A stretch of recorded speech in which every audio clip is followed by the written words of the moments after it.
The chandeliers of Beaumont House were a constellation of captured stars, dripping light onto the polished floor, the jewels of the dancers, and the silks of their gowns. From her corner, the light seemed to stop short, as if it recognized she was not part of the spectacle.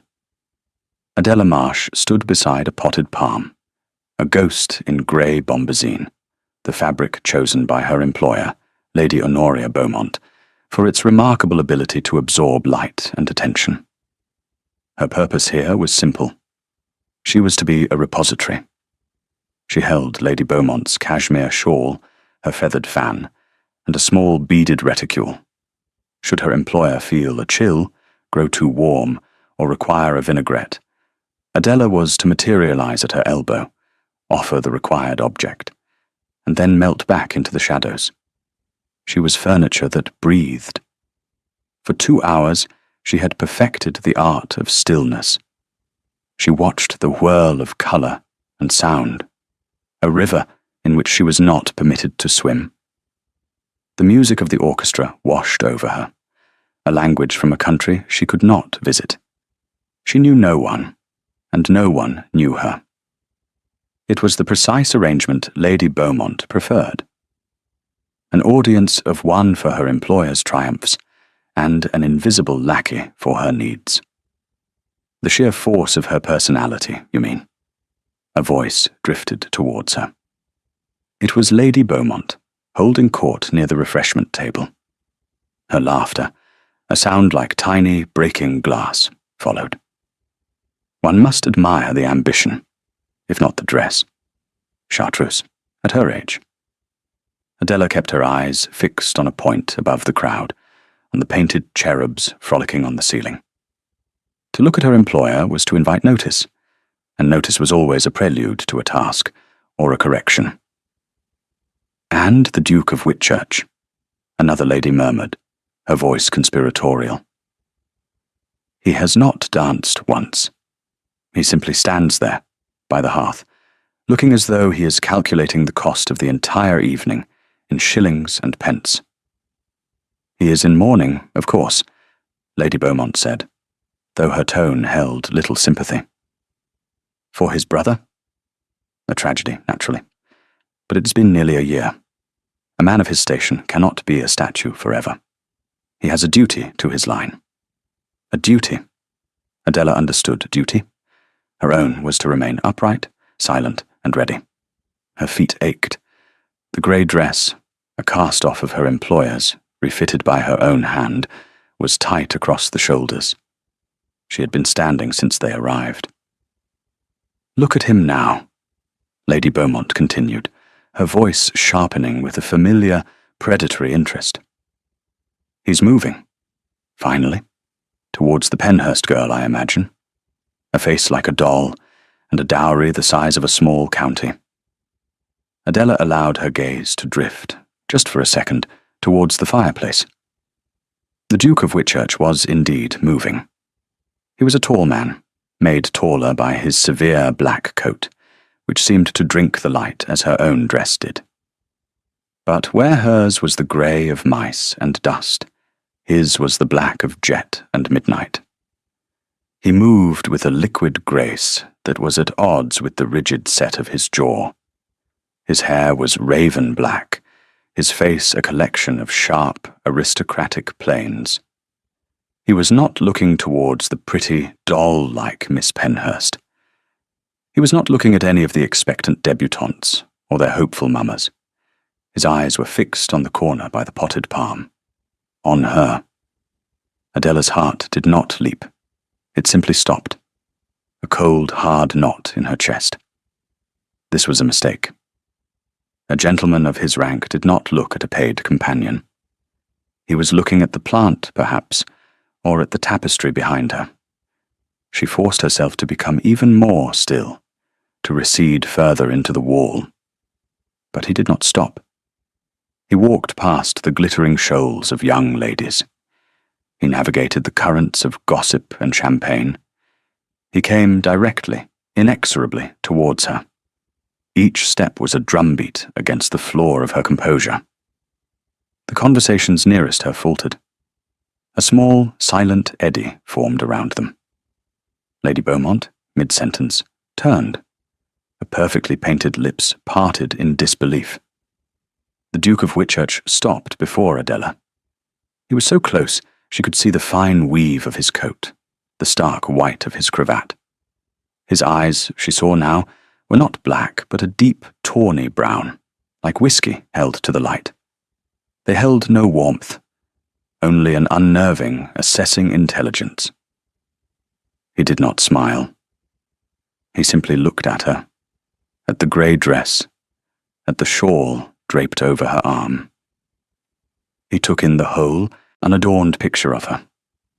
"Miss," he said. His voice was a low baritone, quiet, yet it carried in the sudden hush.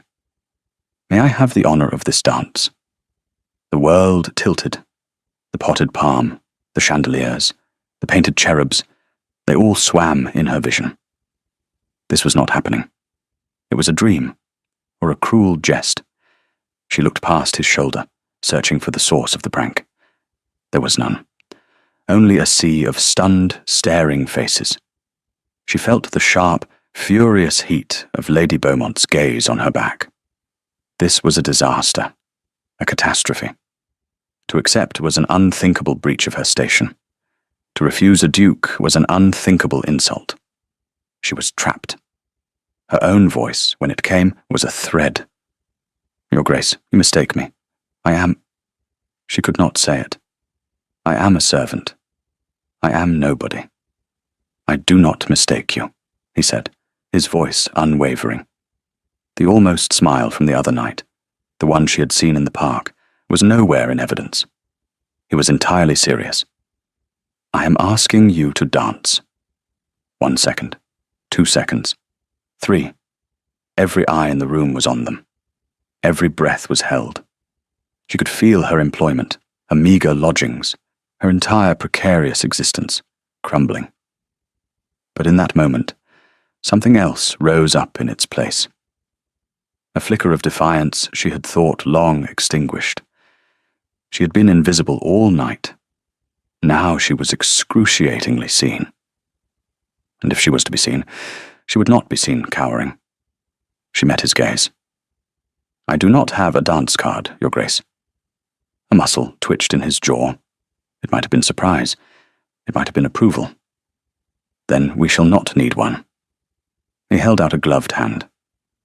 Slowly, as if moving through water, Adela transferred the fan and reticule to one hand and laid the cashmere shawl over the back of a vacant chair. Her movements were precise, deliberate. She was not a flustered girl. She was a woman making a choice. She placed her trembling, ungloved hand in his. His grip was firm, cool. He led her onto the floor. The orchestra, after a moment of stunned hesitation, struck up a waltz. The other couples moved aside, clearing a space as if for royalty, or for a spectacle. Adela was not sure which. He placed a hand on her waist. The grey bombazine was a useless barrier against the sudden, shocking heat of his touch.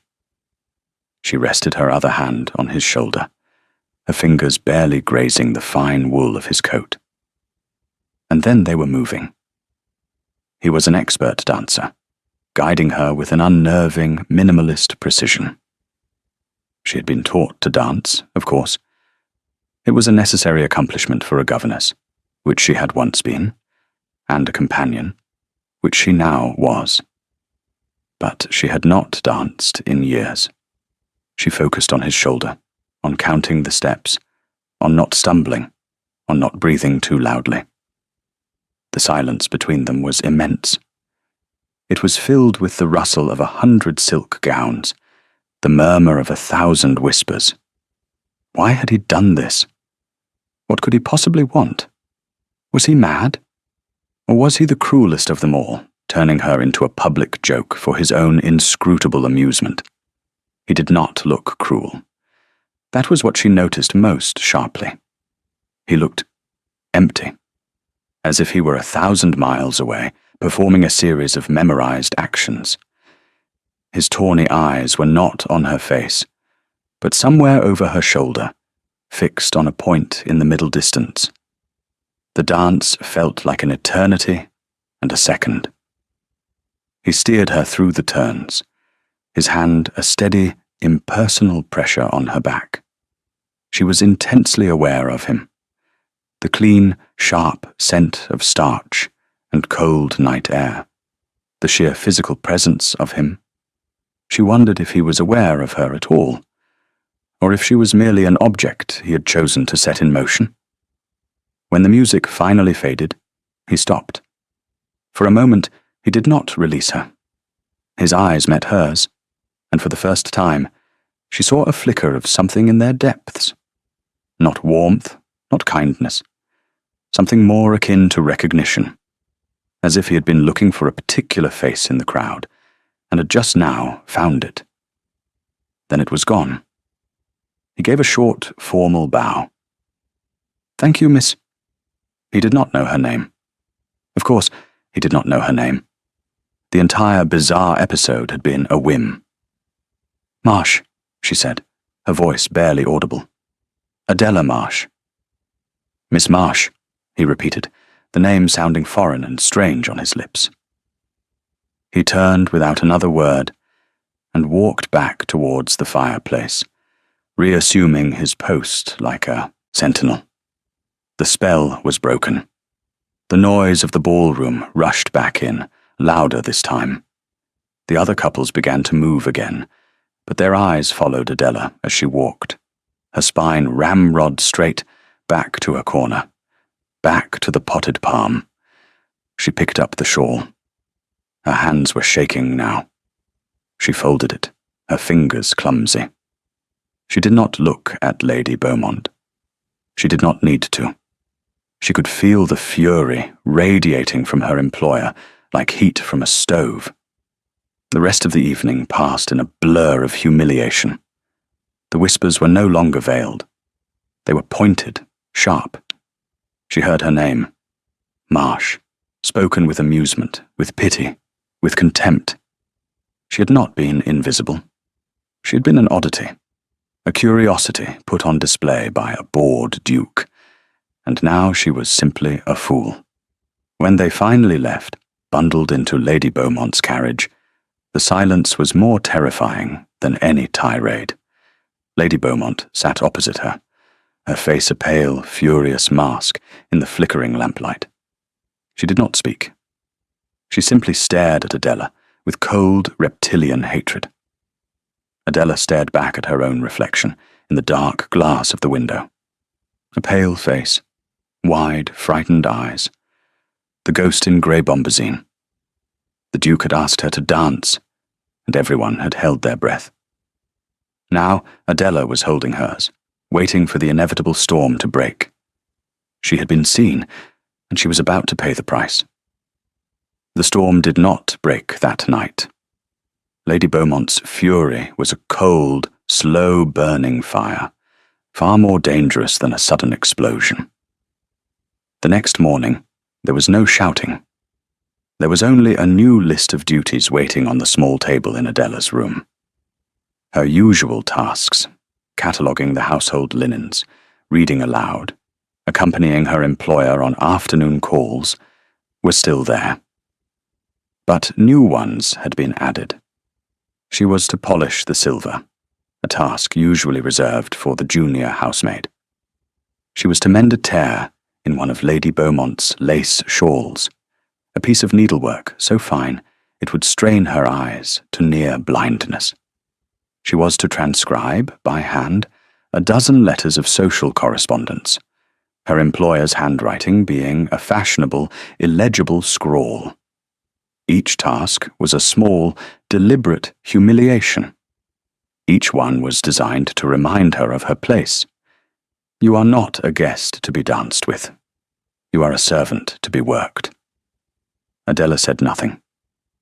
She took the list, went to the butler for the silver polish, and set to work in the cold, damp scullery. Her hands, already chapped from the winter air, grew raw. She did not cry. She had learned a long time ago that tears were exactly what Honoria wanted. They were a concession of defeat. All day, she felt the weight of the household's knowledge. The maids whispered as she passed. The footman looked at her with a mixture of pity and curiosity. She was the companion who had danced with a duke. A fairy tale for a moment, and now a cautionary one. In the afternoon, as she sat by the drawing-room window, her head bent over the impossible lace, Lady Beaumont swept in. "Still at it, Miss Marsh?" she said, her voice dripping with false sweetness. "You must take care of your eyes. They are one of your few assets." Adela did not look up. "Yes, my lady." "I have been thinking about last night," Honoria continued, pacing before the fire. "A most unusual event." Adela's needle paused for a fraction of a second. "Indeed, my lady. The Duke of Whitchurch is known for his eccentricities. His grief has made him unpredictable. One pities him, of course, but his actions were quite thoughtless. He placed you in a most embarrassing position."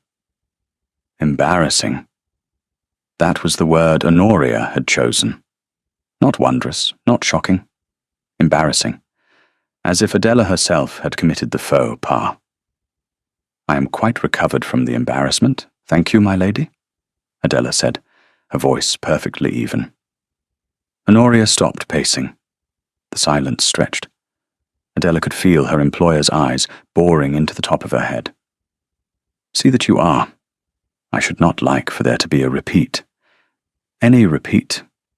You are here to be useful, Miss Marsh, not ornamental. Is that understood?" "Perfectly, my lady." A footman entered then, bearing a silver salver. On it was a small, flat package, wrapped in plain brown paper and tied with string. "For Miss Marsh," the footman announced, his face carefully blank. Adela's heart began its slow, heavy thud once more. Honoria turned, her eyes narrowing. "For Miss Marsh? From whom?" "There was no card, my lady. Only this." The footman presented the salver to Adela. Her hands trembled as she took the package. It was a book. She could feel its hard, rectangular shape through the paper. Who would send her a book?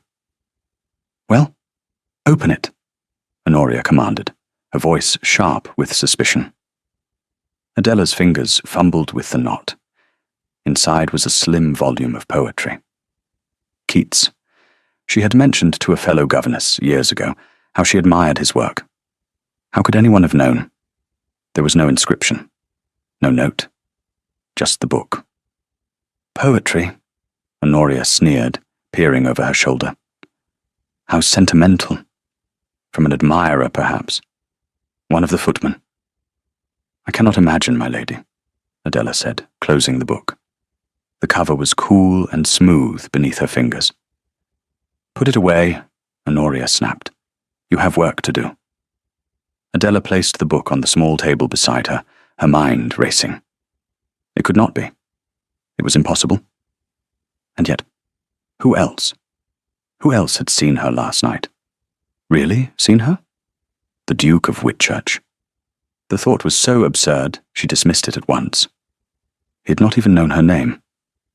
He was a cold, distant aristocrat who had acted on a bizarre impulse. He would not, could not, have sent her a book of poetry. It must have been a mistake. But the book sat there, a solid, tangible mystery. A small, quiet defiance of Honoria's narrative. "You are not ornamental," her employer had said. But someone had sent her something beautiful. From his study window, Marcus, Duke of Whitchurch, watched the grey London sky spit a miserable, sleeting rain. The fire crackled in the grate, but the room was cold. The whole house was cold. It had been cold for 11 months and 3 weeks. Ever since James. He closed his eyes. He did not want to think about James. He had spent the better part of a year not thinking about James. He had managed his estates, sat in the House of Lords, attended the requisite social functions. He had done everything that was expected of him, all while encased in a thick layer of ice. Last night, at the Beaumont ball, the ice had cracked.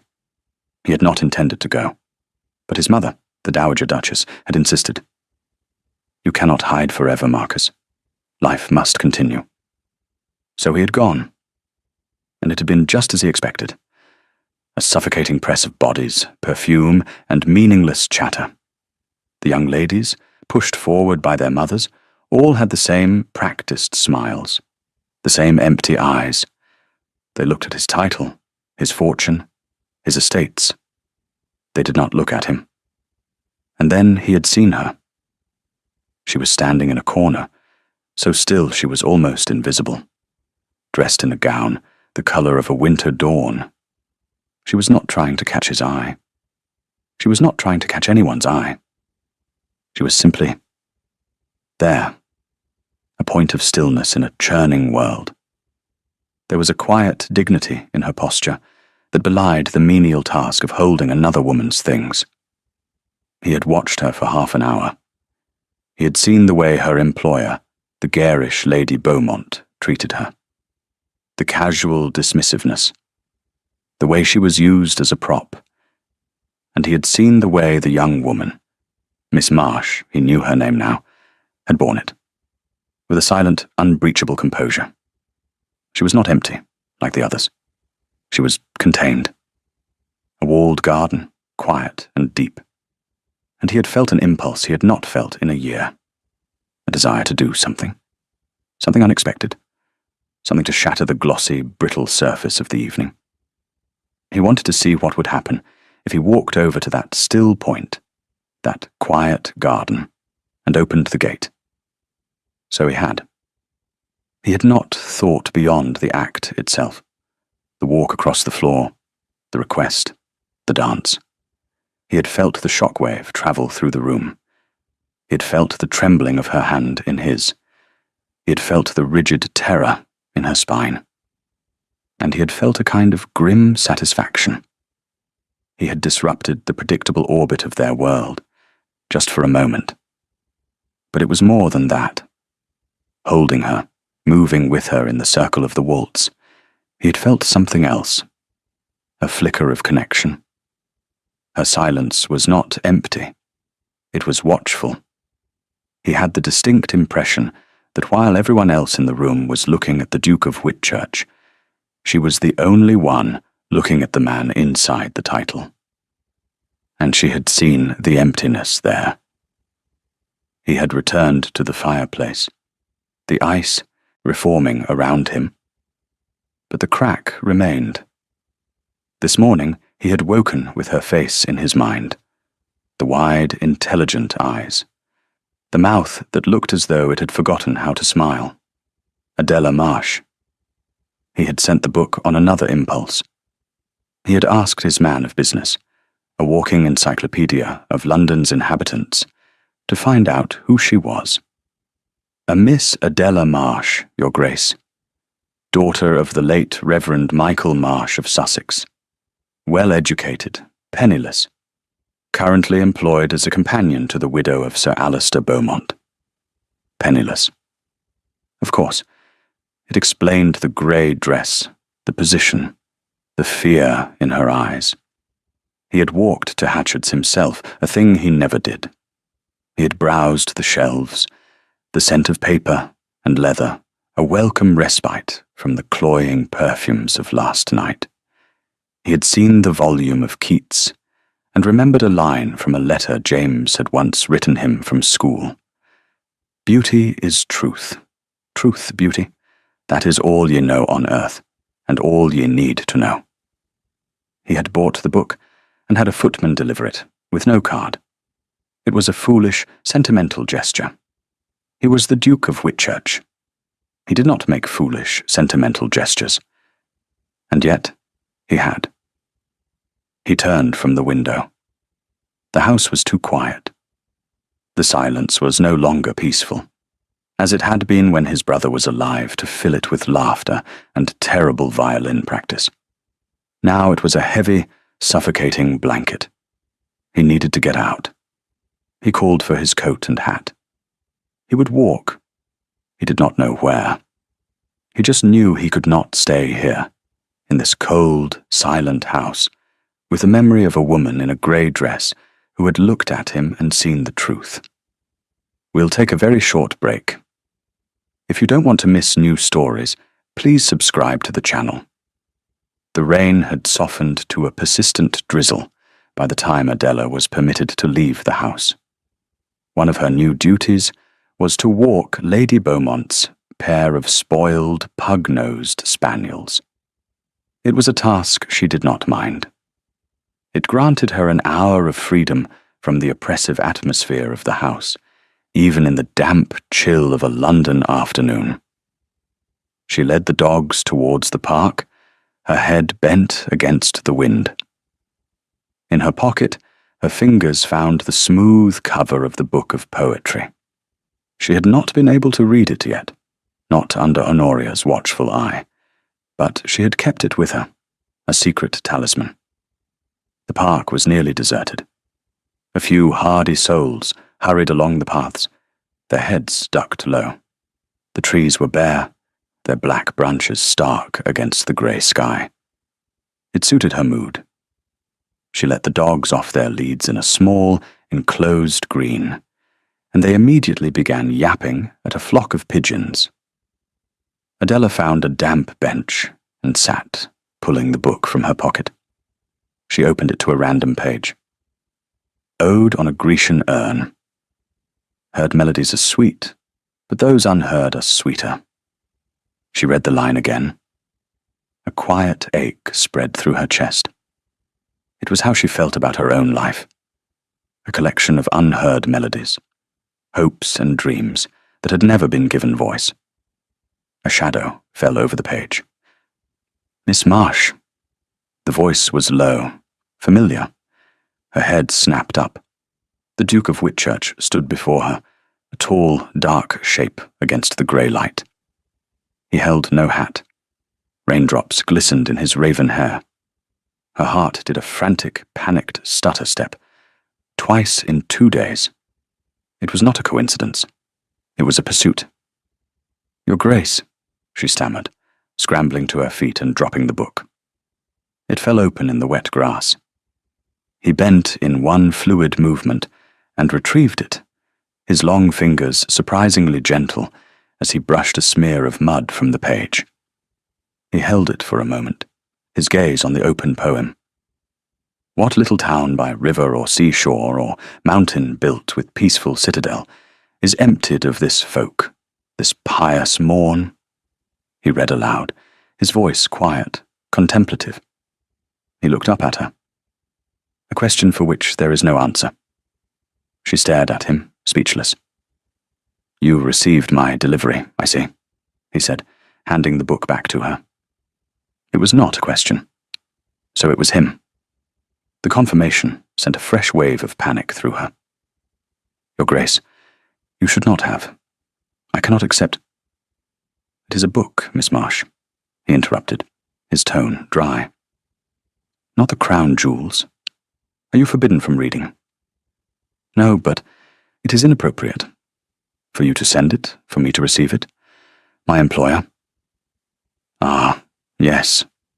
Lady Beaumont, he said, and for the first time, she saw a flicker of something other than coldness in his eyes. Contempt. I imagine she was not pleased. She was not, Adela admitted, her voice small. And the dance? He asked, his gaze direct. Was she pleased about the dance? Adela looked away, towards the yapping dogs. My pleasure is not Lady Beaumont's primary concern. He was silent for a long moment. She risked a glance at him. He was watching her, his expression unreadable. No, he said slowly. I did not suppose it was. He looked around the damp, empty park. Do you enjoy your work, Miss Marsh? The question was so direct, so personal, it caught her off guard. No one had ever asked her that. Her life was a matter of necessity, not enjoyment. It provides me with a roof over my head, Your Grace. A roof is not a home, he said, more to himself than to her. He gestured to the bench. May I? She nodded, stunned, and sat.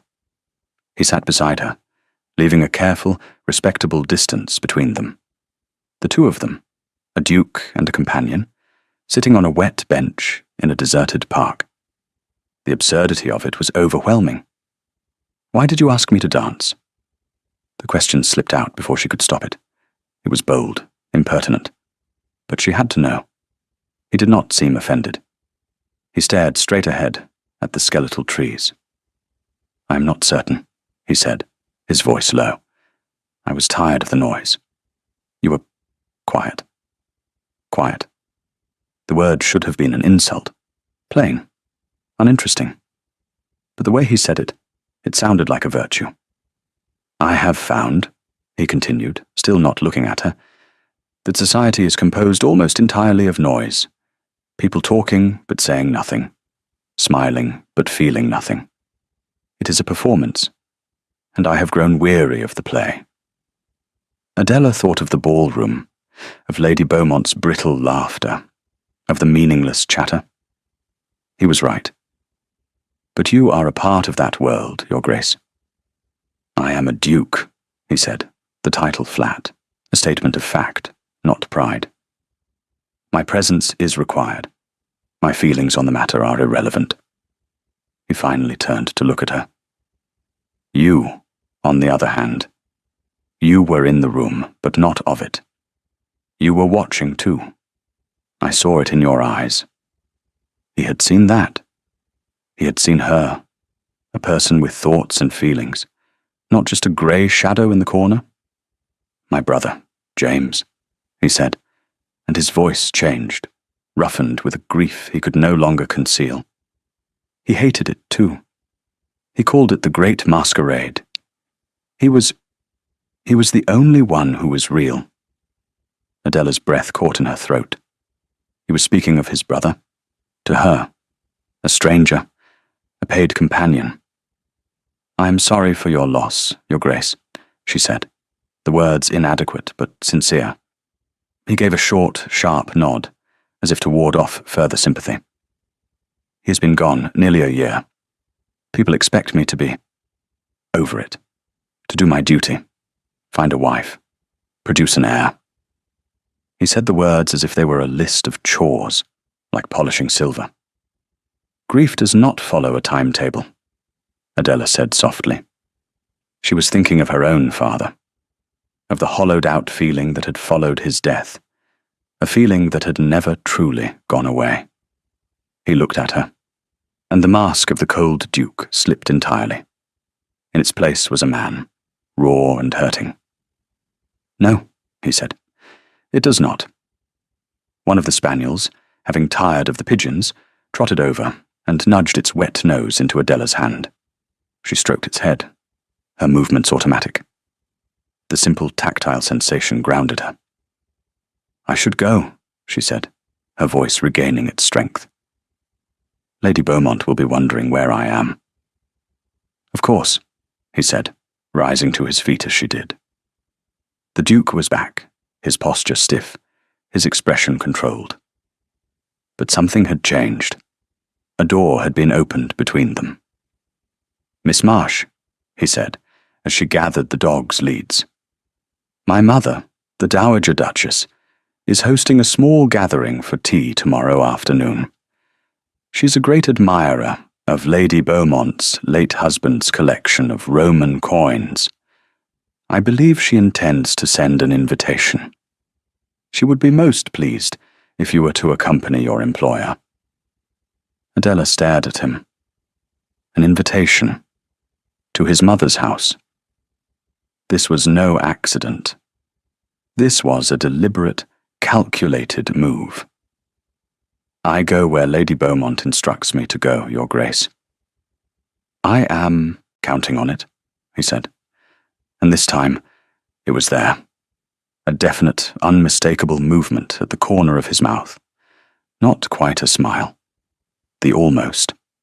He gave her a curt nod, turned, and walked away, disappearing into the grey mist, leaving Adela standing with two impatient dogs, a damp book of poetry, and the bewildering, terrifying knowledge that the Duke of Whitchurch had no intention of letting her remain invisible.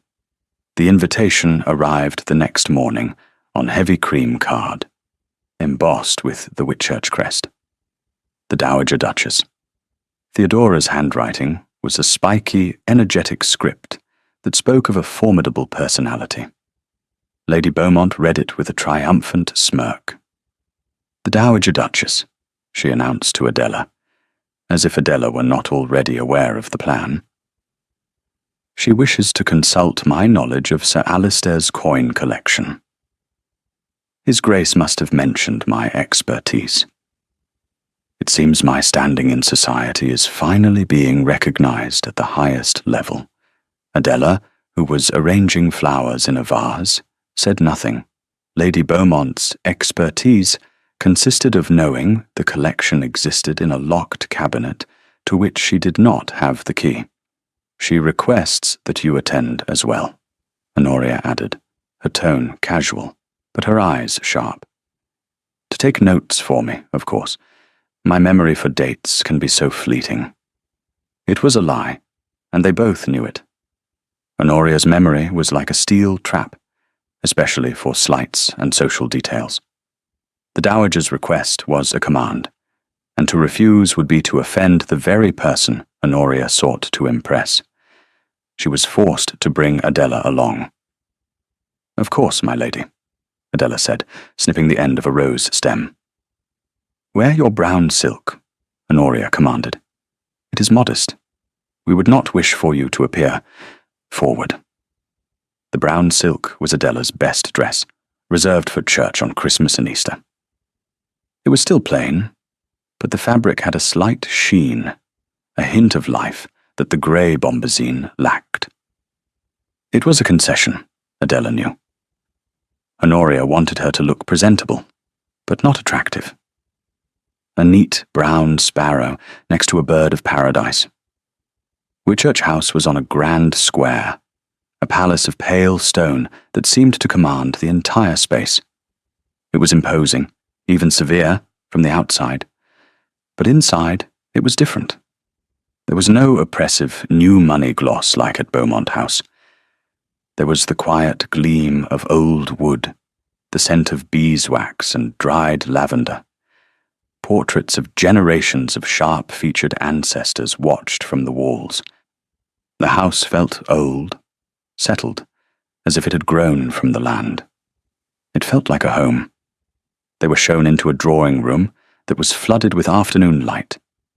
A fire roared in the hearth, and in a wing-backed chair beside it sat the Dowager Duchess of Whitchurch. Lady Theodora was a small woman, made smaller by her widow's blacks, but she possessed an energy that filled the room. Her white hair was piled into an elegant coif, and her eyes, a startlingly bright blue, missed nothing. They were her son's aristocratic features, softened by age and a wry intelligence. "Lady Beaumont," she said, her voice crisp and clear, "how good of you to come. And this must be your companion, Miss Marsh."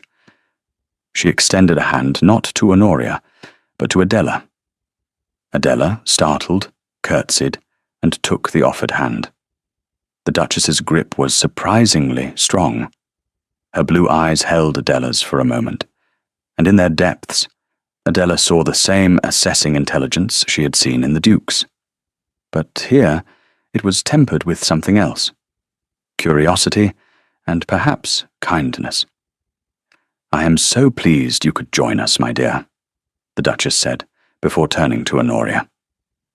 "Do sit down, Lady Beaumont. My son will join us shortly. He is so looking forward to hearing about Sir Alistair's numismatic treasures." The lie was delivered with such perfect, pleasant sincerity that Honoria beamed, completely taken in. She launched into a vague but enthusiastic speech about the collection, while the Duchess listened with an expression of polite interest, her eyes occasionally flicking towards Adela. Adela sat on a small, straight-backed chair, a little apart from the main conversation, as was her role. But here, it felt different. She was not hidden behind a plant.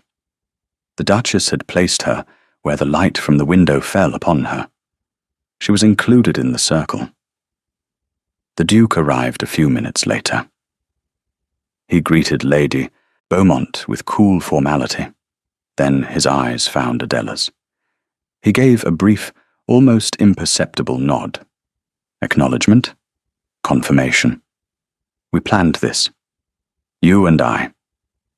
He took a seat near his mother, and the conversation about the coins continued, with Marcus occasionally asking a pointed question about provenance or minting that sent Honoria into a flustered flurry of hand-waving and subject-changing. It would have been comical if it were not so cruel. Adela felt a pang of something almost like pity for her employer, who was so desperate to impress and so clearly out of her depth. The Duchess, seeming to sense this, smoothly steered the conversation to a new topic. Marcus tells me you are a reader, Miss Marsh. All eyes turned to her. Adela's cheeks grew warm. I enjoy it when I have the time, Your Grace. What do you enjoy? The Duchess asked, her head tilted. It was a genuine question. Poetry, mostly, Adela said quietly. And history. A sensible combination, the Duchess declared. Beauty and fact. One needs both.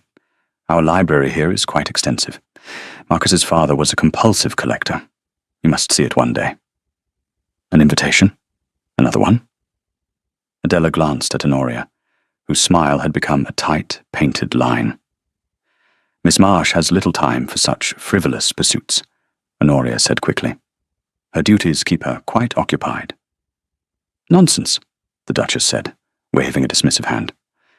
All work and no play makes Jane a dull girl.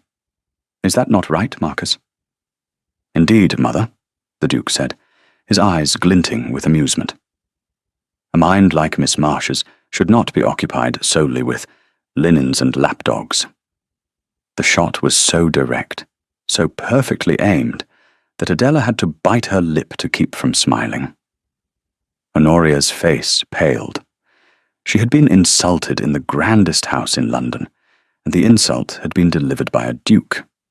Tea was served. Adela was handed a cup of the finest porcelain, thin and delicate. She was offered a plate of tiny, perfect cakes. She was treated not as a servant, but as a guest, an equal. The feeling was so foreign, so heady, it was almost frightening. This was a world she did not belong in, a world she was only visiting on a temporary pass.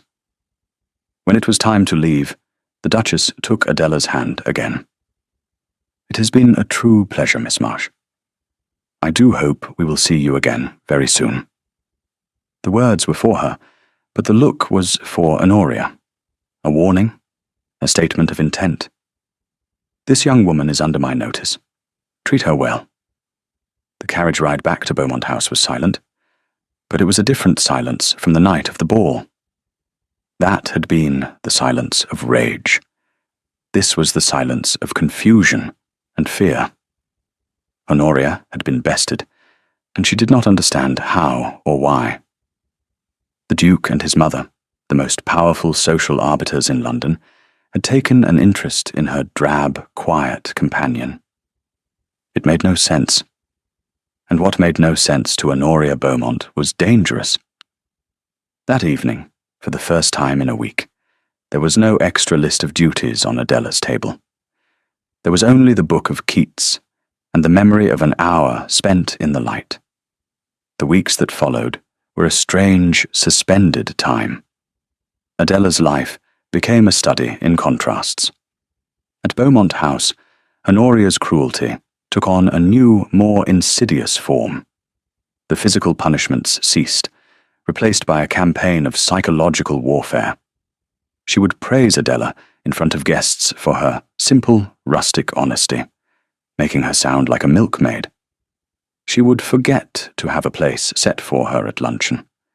then apologize with extravagant, false pity.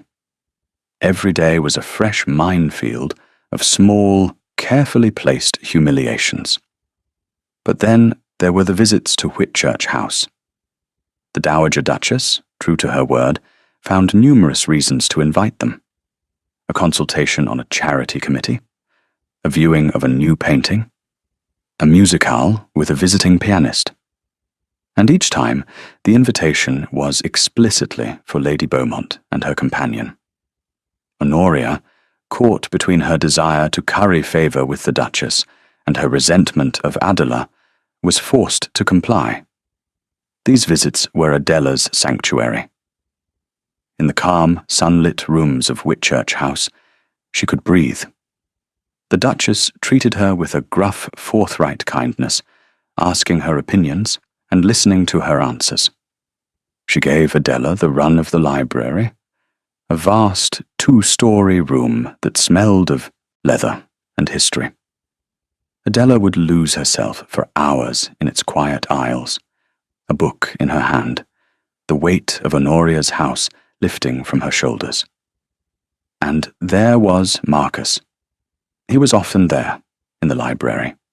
He would be working at his great mahogany desk, a mountain of papers before him.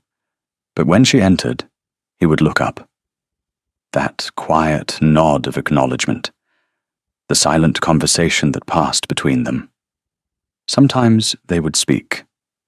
Their conversations were never long, never overtly personal. They spoke of books, of politics, of the changing face of London. But beneath the surface of the words, something else was growing, a current of understanding, of recognition. She learned to read the subtle shifts in his mood. A tension in his jaw meant he was wrestling with a difficult estate problem. A slight softening around his eyes meant he was thinking of his brother. He never spoke of James again, not directly. But Adela felt his grief as a constant, quiet presence in the room, a shadow to which she alone was given access. One afternoon, she found him staring out the library window at the rain-swept square. He did not turn when she entered. "They wish to sell his hunter," he said, his voice flat. "The stable master says it is too expensive to keep a horse that is not being ridden. His brother's horse." Adela came to stand a few feet away from him, following his gaze. "It is a fine animal," she said softly, though she had never seen it.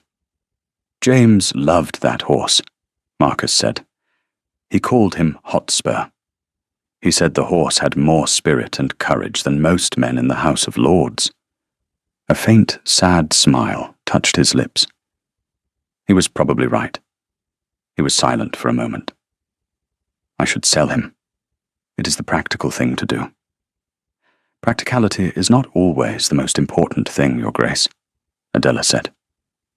He turned to her then, his tawny eyes searching her face. "What is more important?" "Memory," she said simply. He held her gaze for a long, charged moment. He did not look away. He did not retreat behind the mask of the Duke. He just looked at her, and in his eyes she saw a flicker of the raw, unguarded man from the park. He was letting her see him. "No," he said, his voice barely a whisper. "I will not sell the horse." It was a turning point. A choice made not from duty or practicality, but from the heart. And she had been his witness. The change in him, after that, was subtle but undeniable. The ice was melting. He began to join his mother and Adela for tea. He would ask Adela about the book she was reading, his questions sharp and insightful. The almost smiles became more frequent. Once, when she recounted a particularly absurd statement made by one of Honoria's society friends, he let out a short, surprised bark of laughter. The sound was so unexpected, so real, that it made her heart ache. Honoria saw it all. She saw the thawing of the Duke, and she saw that Adela was the cause. Her jealousy, which had been a simmering pot, began to boil over. She could not forbid Adela from going to Whitchurch House, but she could make her life a living hell when she returned. The breaking point came on a Tuesday. The Dowager Duchess had arranged a trip to a new exhibition at the Royal Academy. Honoria, pleading a headache, had declined, but had been forced to allow Adela to go as the Duchess's guest. It was the first time Adela had gone anywhere under the Duchess's protection without her employer. She had spent a glorious afternoon looking at paintings with Lady Theodora and Marcus, feeling for a few hours like a normal young woman, like a friend. Marcus had bought her a small catalogue of the exhibition. When he had handed it to her, his fingers had brushed against hers. The touch was electric, a sudden, shocking jolt of awareness that left her breathless. When she returned to Beaumont House, her face flushed with happiness, she found Honoria waiting for her in the hall. "You enjoyed your little outing?" Honoria asked, her voice dangerously soft. "Yes, my lady. The paintings were magnificent." "I am sure they were," Honoria said. "It seems you are finding more and more to enjoy outside of your duties here. Perhaps you no longer find your position suitable." Adela's blood ran cold. "That is not true, my lady. I am very grateful for my position." "Are you?" Honoria's eyes were cold and hard as pebbles. "It seems to me you have become discontent. You have aspirations above your station, Miss Marsh. The Duke and his mother have filled your head with nonsense, but they are toying with you. You are a novelty to them, a pet. When they tire of you, they will cast you aside. And then, where will you be?" Every word was a poisoned dart. Adela stood silent, her hands clenched around the exhibition catalogue. "I have been thinking," Honoria continued, her voice dropping to a near whisper, "that this arrangement is no longer working. Your services are no longer required. I will give you a month's wages. I expect you to be gone by the morning." "Gone?" The word echoed in the sudden, ringing silence of the hall. Gone where? She had no family, no friends to turn to. A dismissal without a letter of recommendation was a death sentence for her prospects. She would be on the street. She looked at Honoria's triumphant face, at the cruel satisfaction in her eyes. This was what she had wanted all along, to break her. But Adela did not break. She thought of the Duke's quiet voice in the library. She thought of the Duchess's kind, intelligent eyes. She thought of the book of poetry in her room. She was not the same frightened girl who had stood by the potted palm. "Very well, my lady," she said, her voice shaking only slightly. "I will pack my things." She turned and walked up the stairs, her back straight. She did not run. She did not cry. She had lost her home, her livelihood, her future. But she would not give Honoria Beaumont the satisfaction of seeing her fall apart. She was halfway up the grand staircase when the front door opened again. It was the Dowager Duchess's footman. He carried a letter. He looked from the furious Lady Beaumont at the bottom of the stairs to the pale, composed Adela at the top. "A message for Miss Marsh," he said, his voice loud in the tense silence. "From the Dowager Duchess of Whitchurch." Honoria's face contorted in a spasm of rage. Adela turned and walked back down the stairs. She took the letter. Her name was on the front, in that spiky, energetic hand. She opened it and read. It was short. "My dear Miss Marsh," it began. "I find myself in sudden and desperate need of a new companion. My last one has run off with a Welsh choir master. The pay is abysmal, the work is tedious, and my temper is famously short. But the library is excellent. The position is yours if you will have it. I shall expect you in the morning. Yours, etc. Theodora Whitchurch. Adela looked up from the letter. She met Honoria's gaze. For the first time, she did not look away. She saw not a powerful society matron, but a small, frightened woman, terrified of being overlooked. It seems, Adela said, her voice clear and strong, that I have found a new position. Thank you for the month's wages, my lady. I will have no need of them. She turned, and without a backward glance, walked up the stairs to pack her few belongings, leaving Lady Beaumont standing alone in her cold, silent hall, utterly and completely defeated. Adela was free. Life in the Dowager Duchess's household was like stepping from a cramped, dark cellar into an airy, sunlit garden.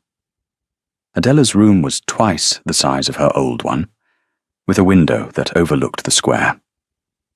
Her duties were, as the Duchess had promised, sometimes tedious. She read newspaper editorials aloud until her throat was hoarse, and wrote letters to the Duchess's innumerable cousins. But they were tasks given with respect, not malice. More often than not, her primary duty was simply to be there. To sit with Lady Theodora by the fire, to walk with her in the park, to provide a sounding board for her sharp, witty observations on society. The woman is a fool, the Duchess declared one afternoon, snapping a newspaper shut. Honoria Beaumont. Always has been. Married a man 3 times her age for his money, and has spent the last 5 years trying to convince the world she is an aristocrat. The only thing aristocratic about her is her talent for cruelty. Adela, who was sorting silks for the Duchess's embroidery, merely smiled. She no longer felt the need to defend herself or her former employer. The past was a closed book. Her new position also meant she saw Marcus almost every day. He was no longer an occasional visitor to her world. She was now a fixture in his. They fell into a comfortable, easy rhythm. Morning encounters in the library, shared teas in the afternoon, quiet evenings when the 3 of them would sit in the drawing room, the Duchess embroidering, Adela reading, and Marcus staring into the fire. His presence a warm, solid comfort. The wall of his grief was still there, but it was no longer an insurmountable fortress. It was more like a ruined abbey, a place of sorrow, yes, but one where light could now get in. He began to talk about James, sharing small anecdotes of their childhood, of his brother's wild schemes and infectious laughter. Adela listened, her quiet attention a balm on the old wound. She was falling in love with him. The realization came to her not in a sudden flash, but as a slow, dawning certainty. It was in the way her heart lifted when he entered a room. It was in the way she found herself searching for his face across a crowded drawing room during one of the Duchess's soirees. It was in the profound sense of peace she felt just being near him. She knew it was hopeless. He was a duke. She was a paid companion. The chasm between their stations was as wide as the ocean. He enjoyed her company. He respected her mind. He was grateful for her friendship. But love? Marriage? It was the stuff of foolish fairy tales. She guarded her heart carefully, determined not to let her feelings show. But Marcus was watching her, just as she was watching him. One evening, his mother had retired early, leaving them alone in the library. A storm was raging outside, beating rain against the long windows. Adela was trying to read, but the words blurred on the page. She was too aware of him, sitting in the chair opposite, the firelight catching the sharp planes of his face. "You are happy here, Adela?" he asked, his voice low. He had started using her given name a week ago. The first time he had said it, Her heart had stopped. It still had the power to unmoor her. "Yes, Marcus," she said, not looking up from her book. "Very happy. My mother is fond of you. The feeling is mutual." "And I?" he asked, his voice even lower. "Am I fond of you?" Her breath caught. She finally raised her eyes to meet his. He was watching her with an intensity that made the air crackle. The book lay forgotten in her lap. I believe you consider me a friend, Your Grace," she managed. "Marcus?" he corrected her gently. "And yes, a friend. The first true friend I have had since—" He did not need to finish the sentence. "But it has become more than that, has it not?" It was not a question. It was a statement. He knew. He had seen into her carefully guarded heart and read what was written there. She could not speak. She could only look at him, her own feelings exposed, vulnerable. He rose from his chair and came to stand before her. He did not touch her. He just looked down at her, his tawny eyes dark with an emotion she could not name. "You have brought life back into this house, Adela," he said, his voice thick. "You walked into the middle of my winter, and you did not flinch. You just waited. You saw me, the man buried under the ice. No one has done that before." Tears pricked her eyes. She blinked them back fiercely. "I do not know what to do with this feeling," he confessed, a note of raw frustration in his voice. "I am a duke. I have duties, responsibilities. I am expected to make a suitable marriage, a marriage of convenience, of title and fortune." "I know," she whispered. "But I do not want a suitable marriage," he said, taking another step closer. "I do not want a marriage of convenience. I want—" He stopped. The silence stretched, filled only by the drumming of the rain and the beating of her own heart. Why had he stopped? Why hadn't he continued? He reached out, his hand hovering in the air for a moment, before his fingers gently touched her cheek. His touch was hesitant, questioning.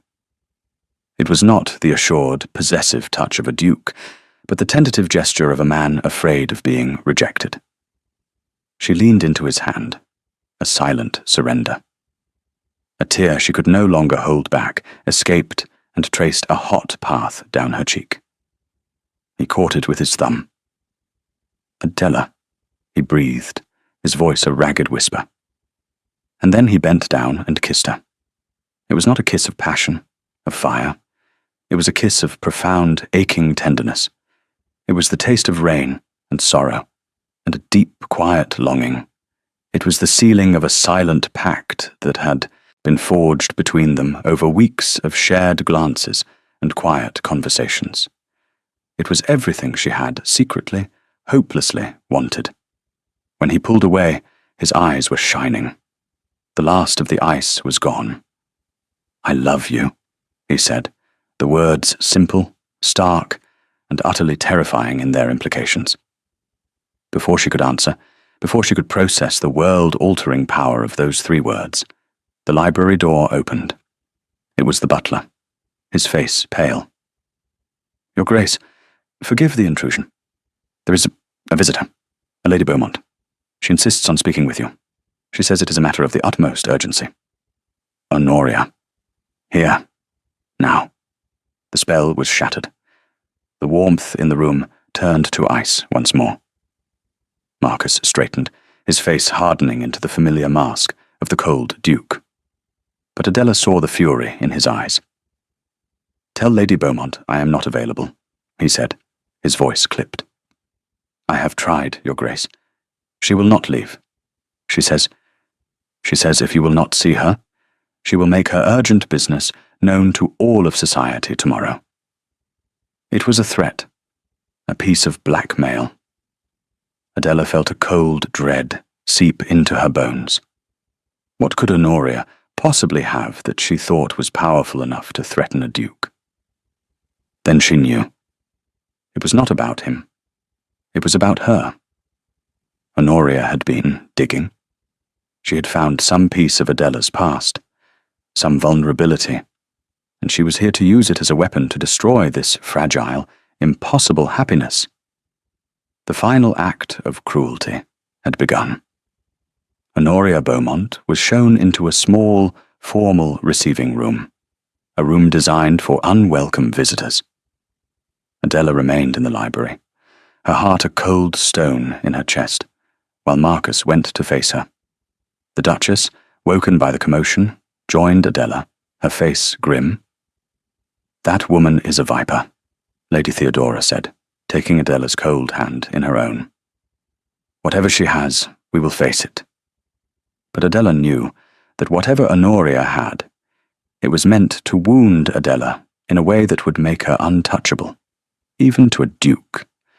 It would be about her past, her poverty, her father.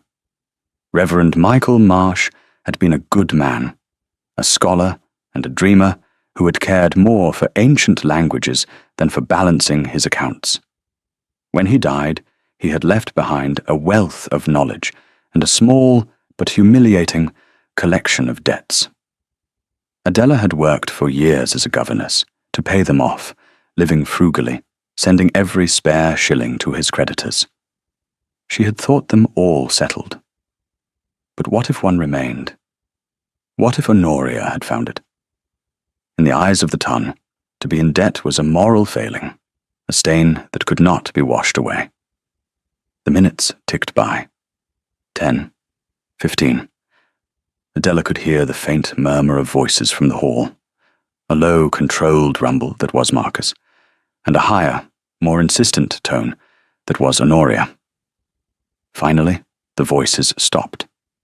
The front door closed with a heavy, final thud. Marcus returned. He did not look at Adela. He walked to the fireplace and stood with his back to them, staring into the flames.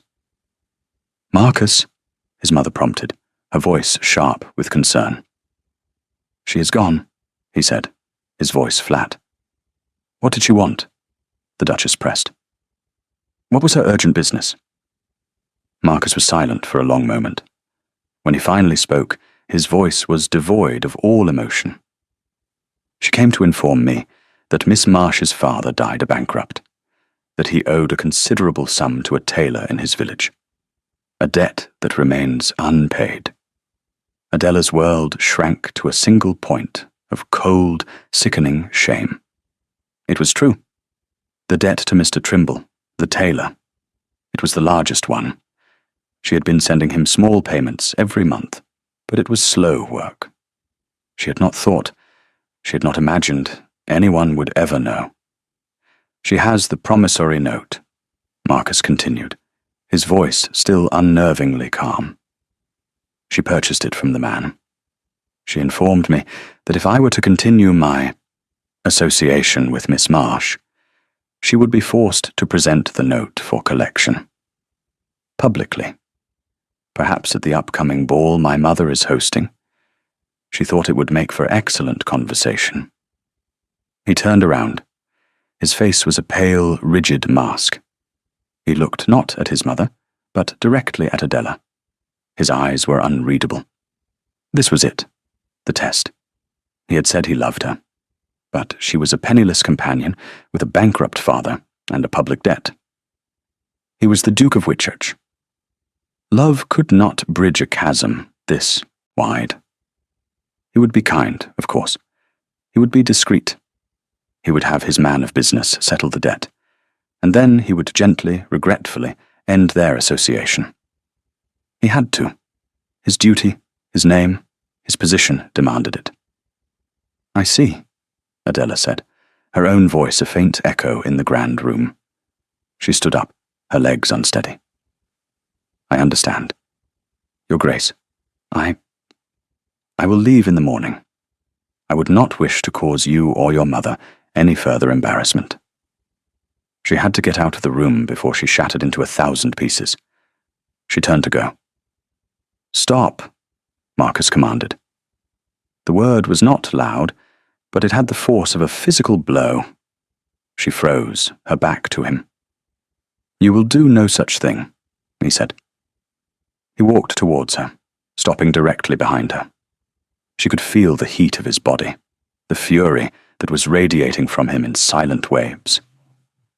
You will not leave this house. You will not let that venomous, pathetic woman win. He moved to stand in front of her, forcing her to meet his gaze. The mask was gone. His eyes were blazing. Do you think I care about a tailor's bill? Do you think I care what your father did or did not owe? Do you think, after everything, that I would let Honoria Beaumont dictate the course of my life? But your name, she whispered. Your duty. My duty, he said, his voice dropping, becoming thick with emotion, is to the woman who taught me how to feel again. My duty is to the woman I love. He took her hands in his. They were ice cold. I am hosting a ball in a fortnight, the grandest ball of the season, and you will attend, not as my mother's companion, but as my betrothed. Adela stared at him, her mind unable to process the words. Betrothed. Marriage. It was impossible. Marcus, no, she said, pulling her hands away. You cannot. She will ruin you. She will tell everyone. Let her, he said, his eyes flashing. Let her stand up in the middle of my ballroom and announce to the world that my future wife's father was a poor man of God, who was not very good with money. Let us see how society reacts when a duke stands beside the woman he loves and tells them he is proud of her. Proud of her strength, her integrity, her dignity. Let us see whose side they take, Adela. Hers or ours? The Duchess, who had been watching with tears in her eyes, spoke up. He is right, my dear.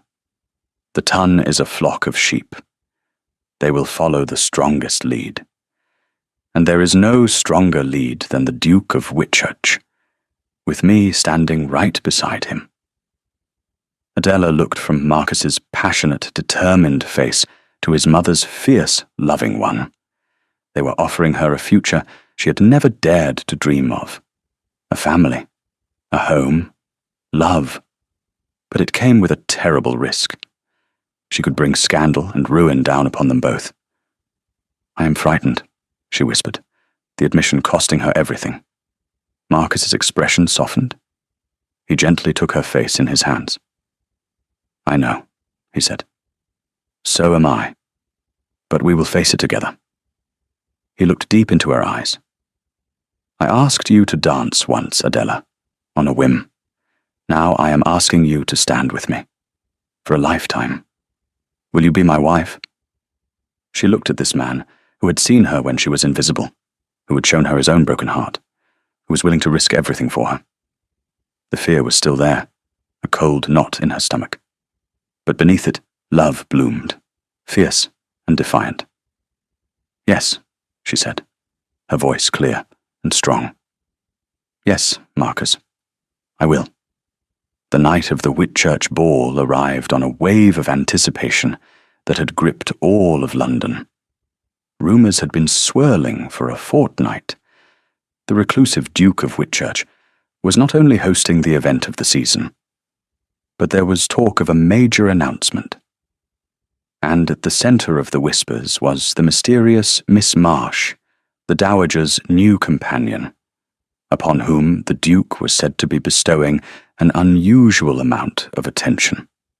Honoria Beaumont had done her work well. The story of the bankrupt reverend and the tailor's bill had been artfully leaked, spreading through the drawing rooms and gentlemen's clubs like a contagion. Adela's name was on everyone's lips, spoken with pity, scorn, or salacious curiosity. Adela stood before the long mirror in her new room, her hands clasped tightly in front of her. The Duchess had insisted on a new gown. It was not white, not the colour of a bride. It was the colour of a night sky, a deep, shimmering sapphire silk that made her grey eyes look like silver. It was simple, unadorned with lace or flounces, its beauty lying in the perfection of its cut, and the richness of the fabric. Her dark hair was swept up with a single string of small pearls, a gift from the Duchess, woven through it. She looked like a stranger, a duchess almost. But inside, she was the same Adela Marsh, and she was terrified. In a few minutes, she would have to descend the grand staircase and face 1,000 critical eyes. She would have to face Honoria Beaumont and the scandal she was about to unleash. There was a soft knock on the door. It was Marcus. He stood in the doorway, impossibly handsome in his formal black evening attire. He did not speak. He simply looked at her, his eyes travelling from the pearls in her hair to the hem of her sapphire gown. A slow, wondering smile spread across his face. A real smile, full and unreserved. "You are beautiful," he said, his voice soft with awe. "I'm frightened," she confessed again. He came into the room and took her hands. His were warm and steady. "I know, but look at me, Adela." She raised her eyes to his. "Tonight is not about them," he said, his voice firm. "It is not about Honoria or her pathetic little schemes. It is about us, you and me. We are simply telling the world a truth that we already know, that you are the finest woman I have ever met, and that I am the luckiest of men." He lifted her hand to his lips and kissed her knuckles. "Shall we go down together?" Together? The word was her shield and her armour. She nodded, her courage returning. They walked to the top of the grand staircase. The sound of the orchestra and the chatter of hundreds of guests rose up to meet them. As they began to descend, a hush fell over the crowd. Every face turned upwards. Adela kept her eyes on Marcus. She saw the strength in his profile, the proud set of his shoulders. She felt the steady pressure of his hand on her arm. He was her anchor in this churning sea of silks and jewels. At the bottom of the stairs, the Duchess was waiting for them, a fierce old general ready for battle. She took Adela's other arm. The three of them, the Duke, the Dowager, and the penniless companion, stood together, a united front. The ball began. Adela danced the first waltz with Marcus. They moved as one, the sapphire of her dress swirling around them. The whispers followed them, but they did not matter. In the circle of his arms, she was safe. She saw Honoria across the room. She was dressed in a garish gown of emerald green, a bitter, triumphant smile on her face. She was holding court, her voice carrying across the floor, and Adela knew she was telling her story, priming her audience for the main event. The moment came after supper. The orchestra was taking a brief respite. The room was crowded, the air thick with champagne and anticipation. Honoria chose her moment perfectly. She moved to the center of the room, her voice rising, sweet and clear as a bell.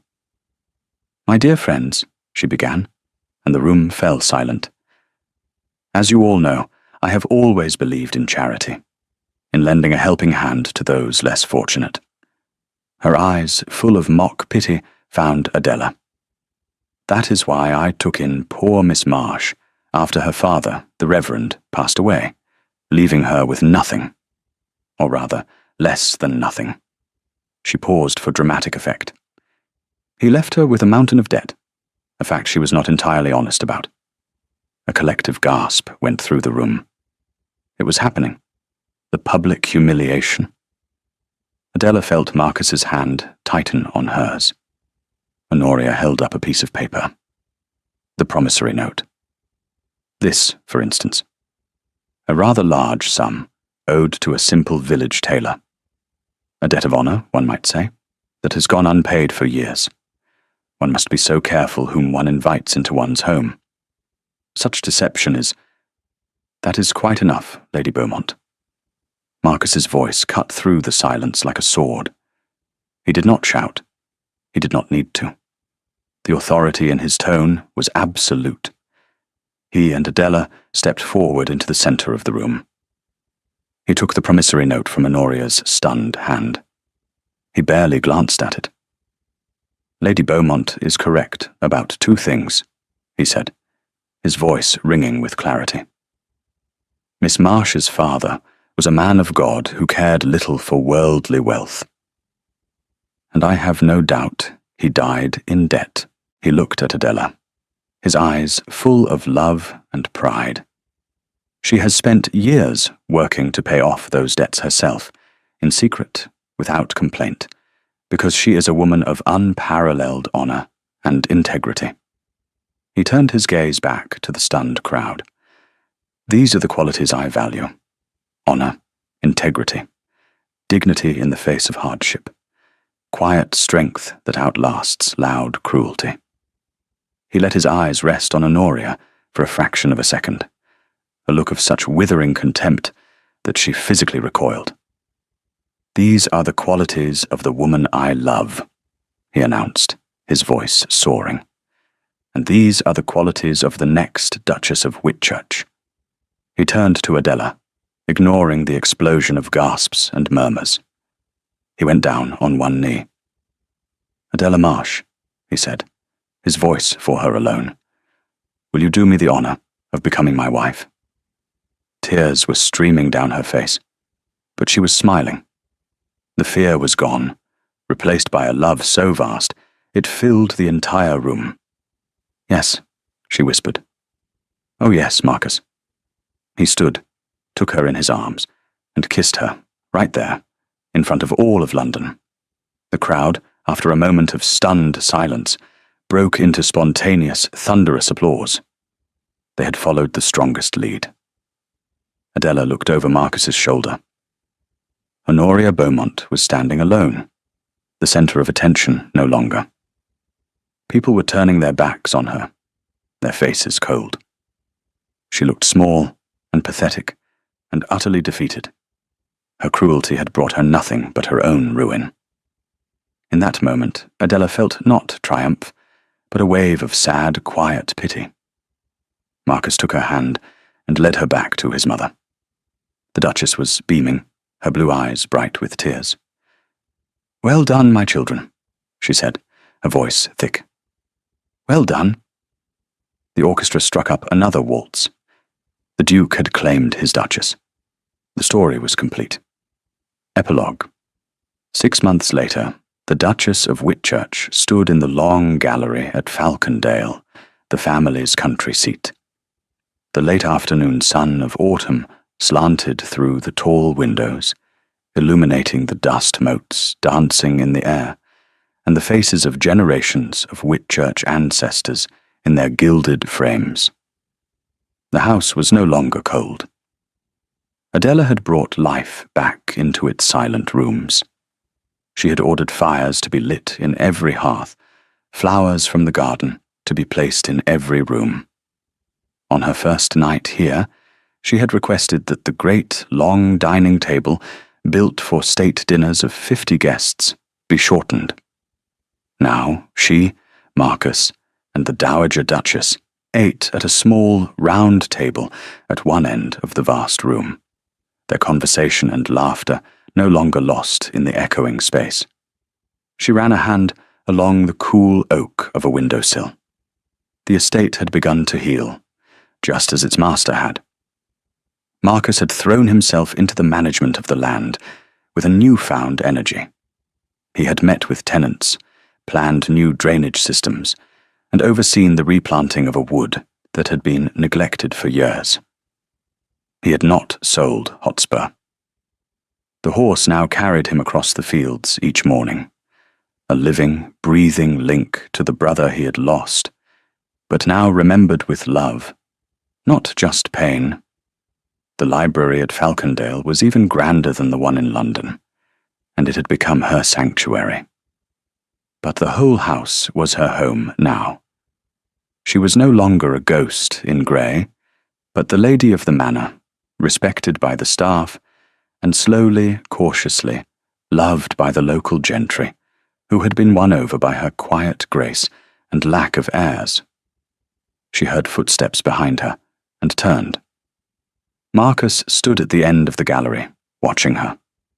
He was dressed in riding clothes, his boots dusty, his dark hair tousled by the wind.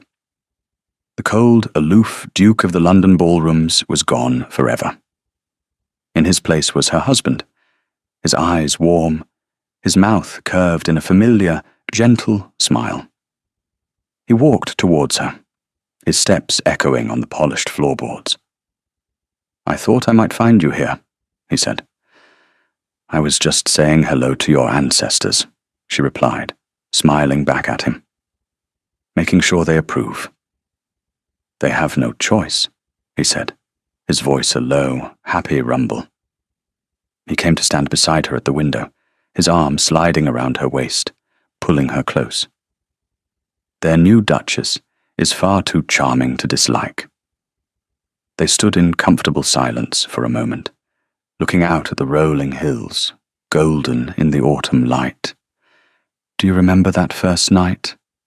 he asked quietly. "At the ball?"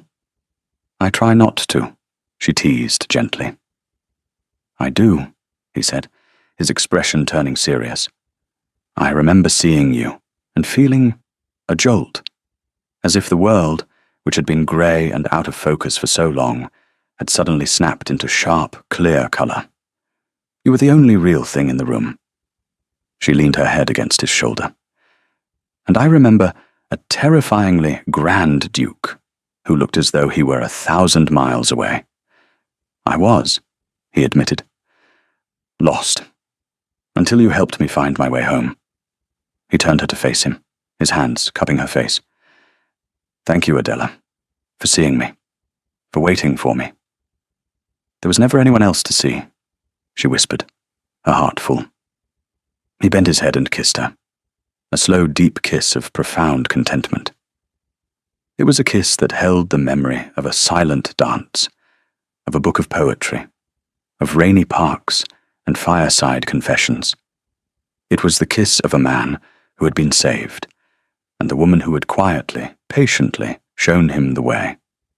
The light outside began to fade, but in the long gallery of Falcondale, surrounded by the ghosts of the past and the promise of the future, the Duke and his new Duchess were bathed in a warm and everlasting light.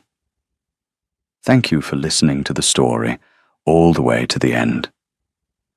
Please tell us which city you're watching from and what the story made you feel. Don't forget to subscribe so you won't miss new stories.